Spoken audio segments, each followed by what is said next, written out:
It is my opinion that Gareth Southgate has done a good job managing England. In 2018, he took England to the World Cup semi-finals, despite having a team that, if we're being honest, was at the same level as the 2014 squad that crashed out in the group stage. Sure, he got an easier draw, but then he proved it wasn't a fluke at the next Euro, where England were finalists, only losing in Wembley on penalties. Deja vu for Gareth. I believe Southgate did well managing a good, but not great team to heights that England haven't seen in my lifetime. But then, English players started to get better.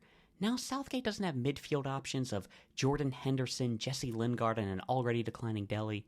He has Jude Bellingham, Phil Foden, James Maddison, Declan Rice, if you're feeling spicy, Trent Alexander-Arnold. But despite that, England haven't really changed how they played. Changed away from that more defensive style that they kind of had to play when the team wasn't as talented. And at the last World Cup, England suffered for it. They wound out in the quarterfinals. They regressed. And since that World Cup, they've only gotten better. 3 English players were just named in the FIFA Pro World 11, and that does not include Harry Kane. England is one of, if not the most talented national teams in the world. And for me, that begs the question, what would a more attacking England team look like? First, let's look at the current team that I expect Southgate to use in a big game.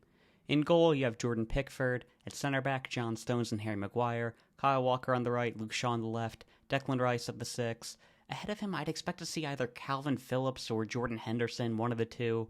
Jude Bellingham as the other midfielder. Saka on the right. On the left, I'm not positive. It could be Jack Grealish, Phil Foden. I'm leaning towards Southgate selecting Marcus Rashford right now. And of course, Harry Kane up top. This team already has several players capable of playing in a more attacking system. First, the goalkeeper. Jordan Pickford's pretty good with the ball at his feet, and he's been reliable in major tournaments. Ahead of him, John Stones, elite on the ball. Kyle Walker, proven himself under Pep Guardiola. Declan Rice, I'm not as sure about. He's not great at progressing the ball forward, but it's not like he's been a liability for Arsenal. He's pretty good on the ball, and he is so good defensively, world-class, that you definitely want to keep him in the team. Jude Bellingham, fine, obviously. Saka on the right wing, really good player. And then Harry Kane up top. His finishing along with his technical ability means he's definitely staying in this team. But I have my doubts about the rest of the squad.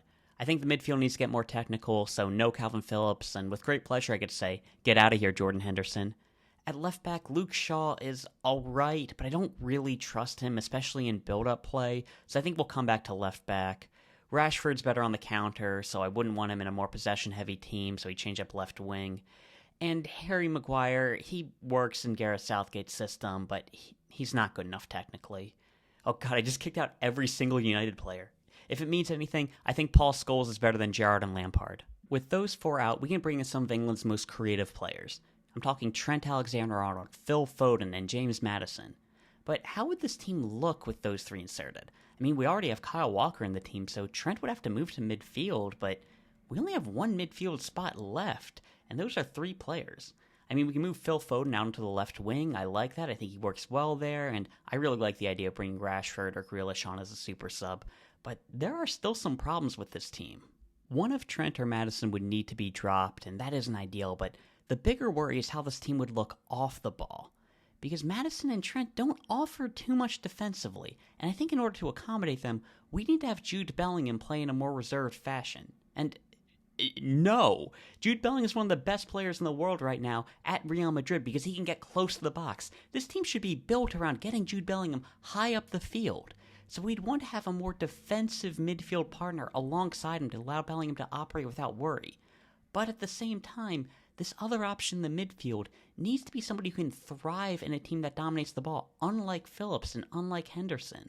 So to find such a player, why don't we go to an England squad that just won a Euro? The under-21 team. That England side was able to win the tournament by dominating possession and playing in a very attacking fashion. And at that tournament, Curtis Jones starred. He was very comfortable on the ball, helping the team build out the back, while also being energetic enough defensively to cover for Angel Gomez, who is superb on the ball, but doesn't offer much off of it. But performances with a youth team doesn't exactly mean it'll translate to the highest level. Thankfully, Jones has played very well for Liverpool. There's a great video by Tifo IRL, The Athletic FC, that goes more in depth on Curtis Jones. You can watch it, it's in the description, watch it after this one. But it goes into how good he is at retaining possession and his off-ball work, especially his counter-pressing. Curtis Jones has improved Liverpool, and I believe he can do the same for England by being a complete midfielder who offers good defensive work while also being good enough on the ball to keep the ball moving with the top talents. So our midfield and attack include Rice, Jones, Bellingham, Saka, Foden, and Kane, and I think those 6 provide England with everything they need. They can have goals, obviously. You have Harry Kane and Jude Bellingham. Foden and Saka can put the ball in the back of the net as well. Then off the ball, you have Declan Rice, who's one of the best destroyers in the world. Jones is in the team for his defensive work. Foden and Saka have great work rate as well, and if necessary, Jude Bellingham can be a more box-to-box presence. It's just he wouldn't ideally. I think the team can press very well as well. And in terms of creativity, we have it in spades. Foden, Bellingham, Kane, Saka, like those 4 are some of England's most creative talents. This team looks great. One thing I am concerned about is ball progression. Declan Rice isn't the best on the ball, he doesn't do it too much for Arsenal, and Curtis Jones helps retain possession really well, but doesn't really move the ball forward for Liverpool. This is where James Maddison would really help out the team. Thankfully, we do have Jude Bellingham, who is great in this department, but we don't want to have him drop in deep too much. Thankfully, I think we do have some solutions. We have Phil Foden out wide. He can drift inside to help in build-up play. Curtis Jones often moves a lot around the field for Liverpool. I think he can help cover for Foden. I think this works. We also have Harry Kane up top. He loves dropping in deep to help in build-up play, and him doing that could allow Jude Bellingham to have some room to run in deep. And let's not forget, we still have Trent Alexander-Arnold. While the entire midfield is occupied, we can look at how Trent plays for Liverpool. He's an inverted fullback. We can have him come into the midfield a lot in possession, and this could really aid England. It helps in build-up play, having the extra man, having the numbers advantage. I think it'd have great chemistry with Rice, who with Arsenal often likes to drift out to where the fullback plays. He'll switch places with Zinchenko. We can do a similar thing here. And also by doing this, we allow England to retain one of the world's most dangerous passers. We want to have Trent on the field, and I think he could work as an inverted fullback. But wait, I think I'm starting to see a problem. Kyle Walker is a really good player. He was one of the 3 who was in the FIFA Pro World 11. I want him on the field. But how does that work if Trent is playing right back? Well, now we have to talk about the big problem of this team. The defense. It's tough to create a defensively solid English back line that's capable of playing out the back. At one center back, we have John Stones, perfect, great in that role, and right back's good as well. We have Kyle Walker, Trent, Reece James could be an option if he's healthy, which I guess means he can't be an option, but I'd even be fine with Trippier or Ben White.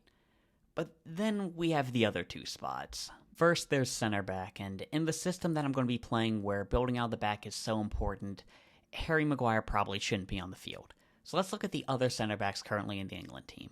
We have Lewis Dunk, Mark Gahey, Tomori, Konsa, and I'd also like to throw in Joe Gomez, but he's still playing more of a fullback right now for Liverpool. I don't think we can really consider him at the moment. But all of these players have some issues. Lewis Dunk isn't the best defensively. We've seen him with Brighton in an attacking system, and while they concede loads of goals, I'm not sure if he's truly reliable. Then we have Mark Gahey, and as a Crystal Palace fan, well, 1, I might be biased on Dunk, but 2, I'm not sure if Gahey is ready yet for a major tournament. To handle the defensive duties and on-ball ability, he might struggle.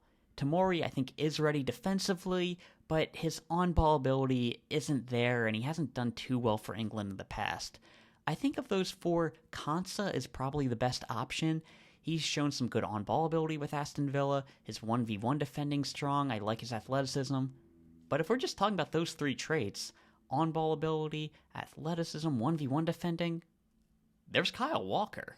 Kyle Walker has thrived as a center back in a back 3 for both Man City and England. And with Trent inverting into the midfield a lot, England's defense will look like a back 3 a lot of the time. And with Declan Rice ahead of him, helping shield the defense, maybe even dropping in to play center back at times, I think that Kyle Walker can work very well in this formation, and I feel comfortable having him as a right center back. And also, I think we need to have Kyle Walker on the field, if only because he's the best English player equipped to deal with Kylian Mbappe. And if we're being real, England's likely going to have to beat France if they want to win the Euro. Also on France, however, is Olivier Giroud. A huge, big-body player who can cause a lot of problems. The type of player that Harry Maguire dealt with very well. 5'10" Kyle Walker isn't the best equipped to deal with that type of player. I think we'll also need another guy in this team capable of dealing with those big strikers, because in England's group stage, they're going to have to deal with Mitrovic and Højlund, two very physical players. So this team's left back is going to have to be very defensive, more of a left center back if anything. So Ben Chilwell is not an option at all.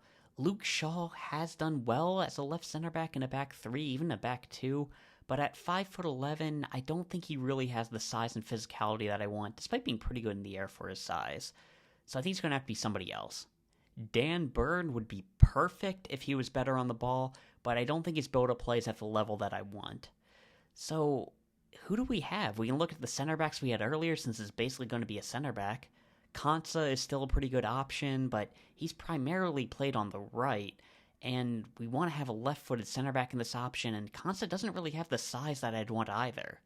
So I can think of two real options for this spot. First, there's somebody I mentioned already, Joe Gomez. Gomez has been playing a lot on the left for Liverpool as Robertson is out injured, and he's been doing well. He's been solid defensively while trying going forward. He hasn't exactly been prolific, but thankfully this left back is going to be playing a lot more reserved in this formation. And he's been good in build-up play despite being a right footer on the left. And in the air, he's been good this season in the Premier League. He ranks third in aerial duel win percentage. And when I saw that, I thought I found my guy, but digging a bit deeper, in previous seasons when he was playing center back, his aerial duel win percentage was a lot lower, and it is a small sample size this year. I think that he could still be a very good option for this team, but I want to go over the other player first. Just like with Curtis Jones, I'm going to be looking towards England's under-21 team to find a man, and I think there's somebody who fits. Levi Colwill. He has all the traits that I'm after for this position.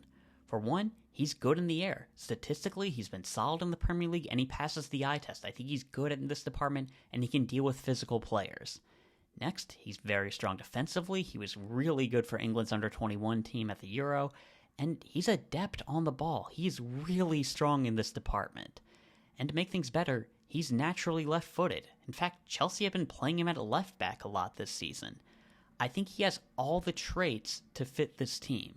But that is largely a hypothetical. His traits fit this team, but his actual play for Chelsea this season hasn't been great. He's struggled a lot, and his inexperience has been clear to see. And if we put him on the field against some of Europe's elite right wingers, I think he'll struggle again there too. However, I think there are some other things we need to talk about. For one, he's had the fourth most minutes of any Chelsea player this season. Pochettino does have faith in him. And in addition, he's been playing more of a left back, and more of like a real left back. He gets up the field a lot. He'll be more reserved in this system, a bit more of a natural center back. And in addition, Chelsea hasn't been good this season. If we surround him with better players and a team that's on the ball a lot more, maybe he could look better. It's a tough decision, but I think with Colwell's upside and him being left-footed, I'm willing to bet on him. And I'm willing to bet on him improving with John Stones, Kyle Walker, and Declan Rice surrounding him. I think that Colwill can be a good enough player for this team, and despite his struggles this season, I am trusting him. So Colwill will be our left back / left-footed center back in this team, and there we go. That's our defense in place. And with this defense, I feel great about England's ability to build out the back. Pickford's solid on the ball. You have John Stones, who's just special on the ball for a center back. Colwill and Walker are solid in that department as well. You have Trent Alexander-Arnold inverting into the midfield. That gives space for Kyle Walker to get up down the flanks. You have Declan Rice dropping to the midfield to cover. Then the midfield will help out and build up as well. You have Phil Foden coming in, Jude Bellingham, Harry Kane. And with the creativity on the field, the build-up on the field, I think England will be able to dominate possession and move the ball up the field and be an attacking side that England has only ever dreamed of being. But is it worth it? France has been the best national team in the world in recent years, playing in a more counter-attacking style. And England were at their best when they were a more defensive team. I mean, sure, Argentina won the World Cup, but they have Messi. And England have Harry Kane and Jude Bellingham, two amazing goal scorers. They'll probably be able to put the ball in the back of the net without too much possession. And if that's the case, why risk testing out Levi Colwill and Curtis Jones when Harry Maguire and Jordan Henderson have been solid for this team? It's a tough choice for England to have to sacrifice these attacking talents, but if you just have Bellingham, Rashford, Kane, Saka on the field, they can make something happen without much of the ball. And I don't think there's much of a middle ground for England. Sure, in the group stage, they could have Trent in midfield, but once they get into big games, they'll want more defensive solidity. I mean, sure, you can make some changes. Maybe you'd have Foden on a wing and Curtis Jones in midfield instead of Henderson, but with Harry Maguire at the back, you're not going to be a team that's really able to build up and dominate opposition. And if we take him out of the team, then we have the defensive issues that we talked about earlier. But this defensive style may have hit its ceiling. England went out in the quarterfinals at the last World Cup, and they lost to Italy at the last Euro, and I believe if they would have taken the breaks out and went for another goal, they probably would have been able to take Italy and win the Euro. But at the same time, they have gotten better. Harry Kane and Jude Bellingham have improved massively. You have Saka on the wing, Rashford or Foden or Grealish on the other. That's a lot of attacking talent. And they might be able to rely on individual moments of brilliance to score them goals while having a solid back line. But at the same time, they might just be able to take the breaks out and out-talent teams now, as they are one of, if not the most talented teams in the world. It's kind of a catch-22. I really don't know what the right decision is for what Gareth Southgate should do. Personally, I'd like for them to be a more attacking team, but I'm a neutral who would love to see some 4-3 games. That'd be awesome.